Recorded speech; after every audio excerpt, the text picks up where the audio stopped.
Bonjour Damien Allemand, vous êtes journaliste web au sein du groupe de presse Nice Matin.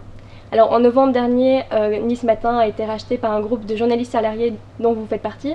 Pouvez-vous nous expliquer quelle situation a mené à ce rachat?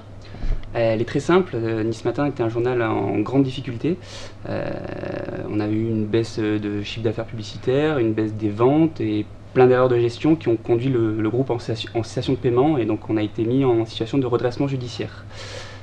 Donc quand on est mis en redressement judiciaire, il y a une espèce d'appel d'offres où plein de repreneurs peuvent se porter candidats au rachat de Nice Matin.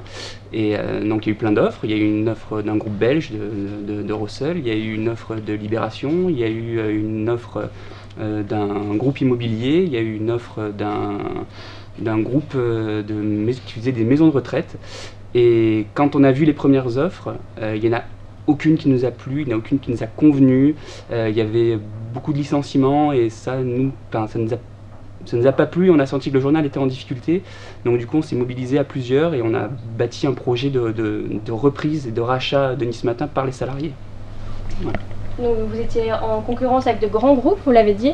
Comment expliquez-vous le fait que c'est vous, groupe de salariés, qui ayez obtenu gain de cause? Alors, on était face à des géants. On avait Rossel qui avait une surface financière énorme. Nous, on est parti avec 0 €. On est parti avec 0 € et on a eu plein d'idées pour trouver de l'argent. On a fait une campagne de crowdfunding qui a dépassé tout ce qu'on aurait pu imaginer. On a réuni quasiment 500 000 €. Donc c'est rien, hein, c'est pas assez pour acheter un journal. Pour acheter un journal, il faut entre 16 et 18 millions d'euros. Mais cet appel-là, il a fait boule de neige, il a fait parler de nous, et du coup il y a plein d'investisseurs qui sont venus à nous, il y a plein de lecteurs qui sont venus à nous, qui nous ont donné 5 €, 10 €, 1000 €, 50 000 €, et puis après on a un peu gratté partout. On a trouvé plein d'aides de l'État, on a trouvé des subventions un peu partout, et puis après on a eu un don et un coup de pouce de Bernard Tapie, qui avait le groupe de presse voisin, cousin, La Provence, et qui nous a prêté un peu d'argent pour qu'on réussisse à boucler notre tour de table d'argent, un argent qu'on est en train de lui rembourser aujourd'hui. C'est à peu près ça, et puis c'était peut-être moins d'argent que les autres, mais beaucoup d'idées, beaucoup d'envie, et on était surtout soutenu par un élan populaire que les autres n'avaient pas. Et ça, je pense que ça a quand même pesé dans la décision du tribunal. C'est plus facile de donner un journal à un groupe de salariés qui est soutenu par la population de la ville où vit le journal, plutôt que de le donner à un groupe étranger, finalement, où les gens n'ont rien à faire, ne connaissent pas et ne soutiennent pas. Donc, vous avez obtenu 125% de votre objectif initial grâce à cette campagne de crowdfunding. Comment expliquez-vous cet engouement de la part des lecteurs? On a toujours un peu de mal à le comprendre. Ça nous a fait vachement chaud au cœur, on s'y attendait pas du tout. Il y a peut-être plusieurs solutions. La première, c'est que finalement on nous aime. On s'est peut-être rendu compte aussi de l'importance de Nice Matin. Les Niçois sont peut-être vus dépossédés d'un truc qu'ils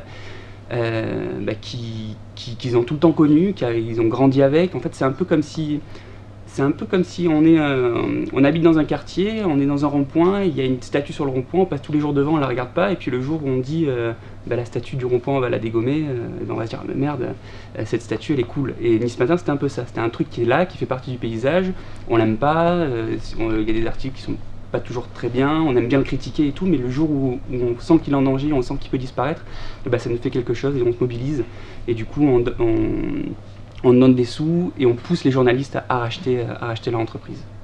Et justement, vous parlez de Bernard Tapie, c'est un acteur principal dans cette affaire. Quelle relation entretenez-vous aujourd'hui avec Bernard Tapie? Elles sont quasi inexistantes en fait. Bernard Tapie n'est pas dans le capital de Nice Matin. Bernard Tapie nous a prêté de l'argent à un moment où on en avait besoin. Il nous a prêté de l'argent pour racheter des biens immobiliers qu'on avait. Cet argent, on lui a remboursé aujourd'hui. Donc c'est un peu comme si on lui avait vendu une voiture. Voilà. On lui a vendu une voiture, il est parti avec sa voiture, et aujourd'hui on n'a plus de rapport avec Bernard Tapie, il n'est pas dans le capital. Ça c'était les 50% qu'il nous a donné. Il y avait notre 50%, c'est qu'on détenait à parité avec lui un journal qui s'appelle Corse Matin, donc qui était détenu à 50% par La Provence, le groupe Bernard Tapie, et à 50% par Nice Matin. Donc on lui a vendu les 50% qu'il n'avait pas. Voilà. Et votre cas, le cas de Nice Matin, est-il un cas isolé en France ou avez-vous connaissance d'autres groupes de presse qui se trouvent aujourd'hui en faillite?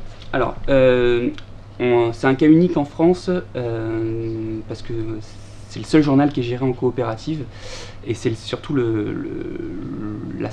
une des seules entreprises où il y a quand même 1000 salariés qui est gérée par une SCOP. Donc c'est pas vraiment une SCOP, nous c'est une SKIC, une société coopérative d'intérêt collectif, c'est à peu près pareil.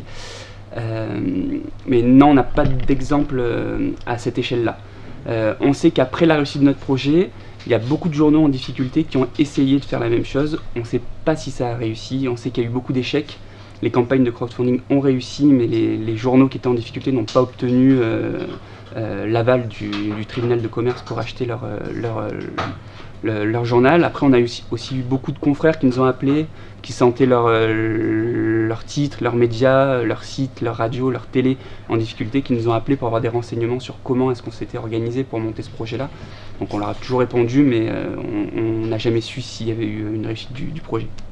Et c'est Robert Ananias, l'ancien directeur de l'information de TF1, qui a été nommé directeur des rédactions du groupe Nice Matin. Et président du directoire. Avez-vous remarqué des changements au niveau de la ligne éditoriale depuis sa nomination? Alors déjà, la première action de Robert Ananias quand il est arrivé, ça a été de refaire la une du journal. On avait une qui était c'était un peu le bordel sur la une, il y avait beaucoup de titres, c'était pas très clair, donc il a un peu remis d'ordre sur la une.